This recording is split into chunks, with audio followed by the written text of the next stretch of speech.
Les voiles sont aussi des ailes et en France, ils sont près de 20 000 personnes à s'adonner au parapente au sein d'un club. Un sport qui se pratique d'ailleurs idéalement en Auvergne. Et notre équipe a suivi des stagiaires en formation et surtout leur premier grand vol. Un reportage de Laurent Menet et Valérie Labonne. Ce sont de petites taches volantes, comme des confettis, lancés au-dessus du Puy-de-Dôme. Lorsque les conditions météo le permettent, les parapentistes s'en donnent à cœur joie. Un sport qui exige un apprentissage, tout commence ici sur les pentes-écoles. 10 stagiaires se forment durant 3 jours aux techniques du parapente, découverte de la voile, manipulation et premiers exercices.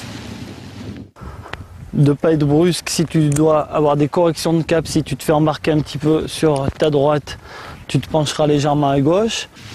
Et déjà les premières sensations en quittant la terre ferme pour quelques secondes seulement.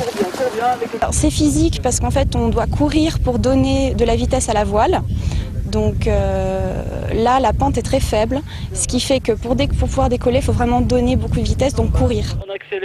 Les stagiaires sont en liaison radio avec le formateur, c'est la façon la plus efficace d'apprendre les bons gestes ou de corriger les mauvais. Penche-toi légèrement à droite. Non, c'est l'autre côté la droite. 72 heures plus tard, sommet du Puy-de-Dôme, à 1442 mètres d'altitude, c'est de là que les parapentistes novices vont s'élancer, avec pour seul compagnon un talkie-walkie. Une petite appréhension parce que le site est assez élevé. Et puis derrière, il y a le travail de 3 jours qui doit payer aujourd'hui. Regarde loin devant, regarde donc.